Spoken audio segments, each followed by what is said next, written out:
o que é a monarquia? Como funciona? E por que você defende tanto esse modelo de governança, Sim, de governo? Então, quando nós lemos a filosofia de Aristóteles, nós percebemos que não tem muitas formas de governo, na verdade, possíveis em certa medida, porque Aristóteles explica de uma maneira muito boa o seguinte: quando nós olhamos a diferença entre as plantas e os animais, as primeiras plantas já são diferentes dos seres não vivos, porque as plantas têm princípios de automovência, né? Então, nós percebemos que as plantas respiram, no sentido... hoje nós usamos o termo fotossíntese, mas o fato é que elas têm princípios próprios, né? Elas são vivas. Mas existe uma diferença qualitativa dos animais para as plantas, que os animais têm uma capacidade dos sentidos. Então, eles conseguem perceber o mundo a partir dos sentidos, e isso gera para eles paixões. Essas paixões, né, elas se manifestam às vezes como atração, repulsa, são várias... Na verdade, Aristóteles, no geral, divide as paixões em atrações de atração ou repulsa, né, de tipos variados. Então, eu teria que entrar numa especificação disso. Mas, independente, o ponto é que, a partir do momento que os animais, entre o instinto dos animais e as paixões que eles têm, eles vão agir mais ou menos determinados daquele modo. No entanto, existe uma diferença qualitativa dos homens para os animais. Duas diferenças maiores. Uma, os homens não são determinados pelas suas paixões. Eles conseguem ordenar suas paixões em direção ao bem. Quando os homens adquirem capacidades, quando eles desenvolvem hábitos que direcionam os homens para o bem, ali eles têm virtudes. Os homens, claro, também podem criar hábitos desordenados, que são vícios. Então, eles são capazes de vícios maiores que os animais, no entanto, eles são capazes de virtudes. Se um leão devora uma zebra, eu não falo que o leão foi imoral ao devorar a zebra, simplesmente não se aplica e não tem essa discussão. Então, o primeiro grande drama dos homens é como ordenar suas paixões, como ser senhor de si mesmo, né? Aristóteles faz muito essa contraposição do homem que é escravo das suas paixões, em comparação com o homem que é senhor de si mesmo. E outra coisa que é própria dos animais, uma diferença qualitativa, é o logos. Logos, que é uma palavra grega que significa tanto palavra quanto razão. Os homens contemplam as ideias eternas, para usar o termo platônico, eles entendem verdades universais, eles são capazes de... Se eles não têm a percepção absoluta da realidade, como Deus tem, mas os homens são capazes de conhecer verdades universais. E eles têm uma linguagem infinitamente mais complexa do que os animais, porque eles expressam a apreensão que eles têm do que Aristóteles chama das formas universais geral. Então, essa dualidade, né? essa importância de busca da verdade e essa importância da busca das virtudes constituem coisas que são próprias da natureza humana. Então, a sociedade humana se forma, hoje é uma ênfase exagerada na figura do indivíduo, que é uma ênfase que vem desde ali, pelo menos do período do Iluminismo ou da Renascença, dependendo de como nós formos encarar, que é olhar a sociedade política a partir do indivíduo. Então tem um conjunto de indivíduos e eles se congregam no Estado. Mas tem um problema. Veja, o indivíduo, em certa medida, é importantíssimo, porque eu estou aqui como indivíduo, ajo no mundo como indivíduo, minhas ações são individuais, mas o indivíduo não se perpetua na sociedade, né? Então, o homem não é uma ameba, que sai uma outra ameba do outro de mim vai brotar aqui. Os homens se juntam e, para isso, tem que juntar os dois sexos para que eles possam ter filhos e continuar a sociedade. Por isso que Aristóteles fala que a base da comunidade política é a família, que é a união de homens e mulheres para a criação da próxima geração. E homens e mulheres criam seus filhos buscando o quê? Melhorar os hábitos, portanto, virtudes, e buscando a verdade. Já a família já é uma comunidade que tem um certo tipo de governo, porque Aristóteles fala que a relação do pai em relação aos filhos é uma relação monárquica, que eles são como súditos dele, que nada mais quer dizer do que o pai governa os filhos e direciona eles, os filhos não participam. Se a família fosse uma democracia, a gente vai entrar nos tipos de governo. A minha casa já tem 4, já era, entendeu? Eles vão votar, eu já perdi todas as votações, vai ter só açúcar, o piano acaba e a geometria não vai entrar na lista do dia. Então, Aristóteles fala também que a relação do homem com a mulher é uma relação política. O que ele quer dizer política, ele entende que o homem é o líder da casa, no entanto, ele entende que tem um alto grau de mediação do homem em relação à esposa, e que isso, mais ou menos, é a forma como se governa uma família. Só que uma família sozinha não é o que ele chama da comunidade política perfeita. A família precisa se unir com outras. Por quê? Não porque a família não tem uma perfeição quando eu analiso ela enquanto família. Sem dúvida, ele não está desconsiderando isso. O que ele está querendo dizer com isso é simplesmente que você precisa de várias famílias para sobreviverem. Elas não sobrevivem, uma família não sobrevive isolada. Então, as famílias precisam se unir. E elas se unem para duas finalidades. Para uma finalidade imediata, que é a sobrevivência. Que aí já aparece todo um tema da política, que é segurança, alimentação, energia, coisas que fazem as famílias sobreviverem. Se você pensa numa comunidade, chega um invasor e as famílias não conseguem se juntar para combater, para se unir, para se defender, já era. As pessoas são mortas e escravizadas, etc. Então, a primeira função é essa, mas a segunda função é curiosa, porque é próprio da natureza humana buscar a verdade e viver o bem.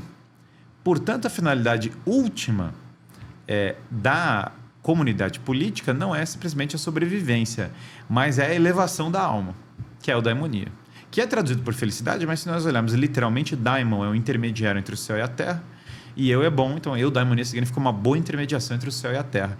Existe a ideia de uma intermediação entre os valores eternos e a vivência desses valores eternos aqui na terra. Portanto, ser uma pessoa de bom espírito, ou às vezes chamado bem-aventurança, ou outras coisas, seria a finalidade da ética. Então, a plenitude da alma, né? Ele fala muito também de magnanimidade, megalopsique, que é você ter uma alma grande, né? Então, dado que a finalidade última da comunidade política é elevar a alma dos homens, é ter os homens como elevada, eu preciso decidir quem vai governar as pessoas, porque vai ter uma liderança. Porque se eu juntar um conjunto de pessoas de qualquer tipo, qualquer natureza, vai ter uma liderança. Se jogar as pessoas numa ilha deserta, se eu tiver que carregar caixas, as pessoas começam a ter liderança e tal. Então, na hora de guiar as pessoas, quem deveria liderar? Bom, os homens maduros, fala Aristóteles, porque senão você vai ser liderado por homens imaturos. Aristóteles adora dar exemplos muito simples assim para colocar... Que são, aliás, os que mais pegam, né? Então, os que mais pegam. O que é causa final? Ele fala, quando um homem anda... vai caminhar, ele caminha para ficar mais saudável. Isso é a causa final. Então, ele dá exemplos assim bem simples. Então, quando você pensa em uma comunidade política, o homem maduro vai ter que governar. Quem é o homem maduro? O senhor das suas paixões, o que busca a verdade. Bom, dado isso, eu não tenho muitas opções. Então, primeiro, eu preciso ser governado por homens maduros. Tá bom. Então, quem que vai governar? Ele fala, ou uma pessoa vai governar, ou um conjunto de pessoas. Ou eu vou ter uma espécie de sistema de rankings de governo. Não tem uma quarta opção, entendeu? Ou são várias, ou é um conjunto, ou é uma. Quando uma pessoa governa, segundo aquilo que posteriormente vai ser melhor estabelecido como lei natural, né? Aristóteles fala de uma justiça legal que tem conexão com isso, mas em resumo, a lei natural compõe de maneira bem grosseira tudo que direciona os homens em relação à elevação. Então, todo o conjunto das coisas que elevam os homens estão contidos na ideia de lei natural. Então, quando uma pessoa governa com responsabilidade pessoal, segundo a ordem da lei natural, como autores posteriores vão definir, para usar um termo empresarial, com skin in the game, sabe? Tem responsabilidade pelo que ela faz, você tem uma monarquia. Quando você é governado por um conjunto de pessoas virtuosas que buscam essa excelência, que buscam a grandeza, você é governado por uma aristocracia, que nada mais é do que o governo dos melhores. Eu sempre falo nas aulas, cara, não é a mesma coisa que franceses decadentes, liberais do século XVIII com peruca e dançando salto alto e tal. Aristocracia, na verdade, nada mais é do que o governo dos melhores, é o governo de excelência. E se você tiver um sistema de rankings, e a distribuição desses rankings na sociedade, você tem uma república. Uma politia que ele fala, na verdade, mas que a gente traduz por república. O que é curioso, porque se você pensar historicamente, as repúblicas, a maior parte delas eram governos meio militares. O exemplo mais notório é Roma, que era, no fundo, o governo militar de rankings, e você subindo no governo... Depois o termo se transmutou para a democracia, né? Pois é, que seriam as formas corruptas de governo, porque Aristóteles fala o governo de uma pessoa que governa contra a ordem da justiça, contra a ordem das virtudes, é uma tirania. Um governo de um conjunto de pessoas que governam por interesse pessoal, contra a ordem da virtude, é a oligarquia. E o governo que todo mundo quer se governar, em que todo mundo quer ter liberdade restrita, ou todo mundo quer simplesmente mandar sem ordem, ele chama de democracia.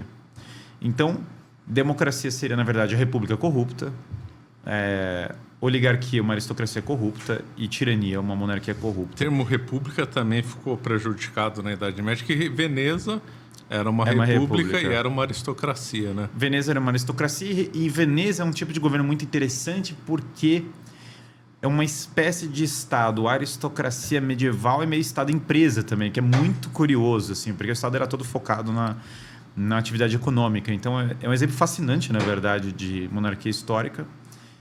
Minha família vem ali da região de Veneza, então tem um apreço da terra de São Marcos, sabe, a Sereníssima. Mas por isso, porque o que eles querem dizer por república não necessariamente contradiz a noção de aristocracia. Também tem um outro detalhe nessas formas de governo. Para todos os filósofos clássicos, São Tomás de maneira muito notória, mas para Aristóteles também, uma forma boa de governo puxa a outra. Um bom monarca muitas vezes quer se cercar de uma aristocracia e quer ter um sistema de distribuição de rankings. E um oligarca se legitima no poder com a fórmula política democrática, e o tirano também é a mesma coisa. Ele se legitima com a democracia e ele se cerca de oligarcas. Então, na verdade, quando nós olhamos a filosofia política de uma maneira um pouco mais detalhada, não é bem que uma monarquia do nada pode virar uma tirania. Não é bem isso que eles falam. Eles falam, na verdade, que um governo ruim puxa outro, um governo bom pode puxar outro. Tanto que São Tomás vai dizer de maneira muito interessante, essa ideia já está presente em alguma medida em Aristóteles, mas de maneira muito vaga. Em alguma medida em Platão, no Leis, mas também de maneira muito vaga. Que o melhor governo, em São Tomás de maneira mais clara, seria uma monarquia mista. O que ele quer dizer por monarquia mista? Tem o rei se cerca de uma aristocracia de altíssimo nível, e aí ele tem um modelo de distribuição de rankings que significavam, na versão mais tradicional, governo local. E por governo local, isso quer dizer muito do governo feudal na história, que era basicamente a autonomia de comunidades orgânicas que iam se montando, que dentro dessa comunidade orgânica, por vezes, você tem quase como uma mini... quase não, você tem uma espécie de mini monarquia. Você tem uma monarquia dentro da monarquia. Em outras palavras, você tem um líder. Esse líder representa aquela comuna, mantém os costumes daquela comunidade, mas, ao mesmo tempo, tem algum vínculo de lealdade perante o outro monarca maior. Então, no imaginário da ideia de preservação de república, né, por vezes, o que está se imaginando também são, basicamente, líderes locais.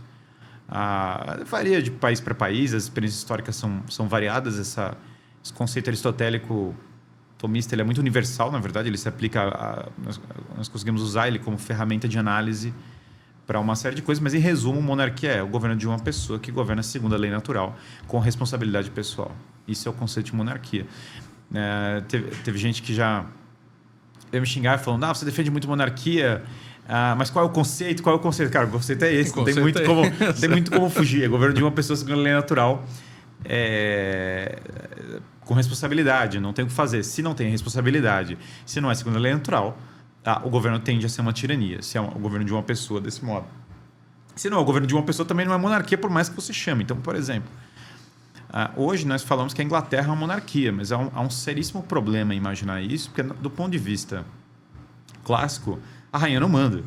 E se a rainha não manda, o rei, né, agora o Charles, que menos Charles, ainda, se a rainha Elizabeth II não mandava, dizer que o Charles manda ainda é pior. E se vier depois William. O William, mas pior ainda se viesse o Harry, sabe? Aí mandaria num nível infinitamente menor. O Harry que está na Oprah, sei lá. Então, o problema de classificar a monarquia inglesa, que tem uma tradição. No entanto, essa tradição não condiz com a realidade. Como a pessoa não manda... Bem observado. Então, nós usamos o termo, mas o termo não significa muita coisa. Quem manda, na verdade, as pessoas poderiam até falar que é o parlamento, mas, no fundo, a City of London, que é o distrito financeiro de Los Angeles, de Londres, que eu visitei agora recentemente... Que é regido por outras leis até. Que é regido por outras leis e que não são... Não tem accountability perante nada, é meio independente, é quase como um supragoverno, por vezes gere, na verdade, muito mais do que qualquer outra coisa. Então, mesmo os bens, por exemplo, da monarquia inglesa são geridos por pessoas da City of London, não são geridos pelas próprias pessoas da monarquia inglesa. Então, isso tem que ser levado em consideração. Muito bom. Enquanto você toma o seu vinho e pega aí uma coisinha, eu vou fazer uma parte aqui. Então, o Guilherme comentou muito bem da relação entre família e monarquia. Eu gostaria de acrescentar aqui que, historicamente, na Grécia, surgiu exatamente assim, um conjunto de famílias na Grécia e gerou uma frátria. Conjunto de frátrias gerou uma tribo, e o conjunto de tribos gerou uma cidade. Então, Atenas era um conjunto de tantas famílias que se reuniram, um conjunto de famílias em frátrias. Se não me engano, na origem eram 12 frátrias. E depois, em Atenas, tinha 3 tribos. E essas 3 tribos, então, elegeram entre eles, né? Não é que elegeram, é que surgiu o mais virtuoso e saiu o rei de Atenas. Curiosamente, em Roma também foi meio análogo, também tinham 3 tribos também. Então, essa ligação entre família e monarquia, além de ser uma coisa compreendida com maestria por Aristóteles, foi uma coisa que aconteceu na história. Nós vemos isso, a formação da cidade antiga, explicada magistralmente bem por Coulonge, demonstra isso. Família, frátria, tribo, cidade. Muito bom. Perfeito. E esse é um belíssimo livro, né? Esse é um clássico. Né? Sim. Sim, nada a adicionar e eu acho que a pessoa aprende o conceito de monarquia muito vivendo numa família. Porque não tem como a vivência familiar, a vivência monárquica, assim, por excelência. O pai tem que bancar a casa e falar, vamos fazer dar certo essa casa a todo custo. Ele tem que botar ordem na casa e ele tem que zelar pelo desenvolvimento dos filhos. Tem que defender a família. E se ele for frouxo, não vai funcionar a casa. E se ele for rígido demais, também vai ter um problema na família. Ele precisa ter uma benevolência perante as pessoas da casa, amar elas de maneira sincera, se entregar por elas e, ao mesmo tempo, manter a disciplina e a ordem na casa. Então, uma família funcional é uma grande escola de monarquia e eu acho que um dos motivos do porquê as pessoas não entendem essa forma de governo hoje é a desestruturação familiar. Hoje, 50%, é uma situação triste, mas 50% das crianças no Brasil crescem sem os pais. Fora que tem toda uma visão de paternidade relapsa e tal, que entrou na cultura. Então, nós somos desacostumados, por vezes, na nossa experiência diária, a enxergar o papel de uma figura paterna, de uma figura de liderança mais clara, né? E aí as pessoas têm uma dificuldade, elas tendem a associar... Claro, eu dou uma propaganda iluminista para isso, mas elas tendem a associar toda a monarquia à tirania imediatamente, que é simplesmente uma associação inadequada, né? Você acaba de assistir um corte do Caravelas Podcast. Na tela está aparecendo o episódio completo e outro corte. Muito obrigado pela atenção.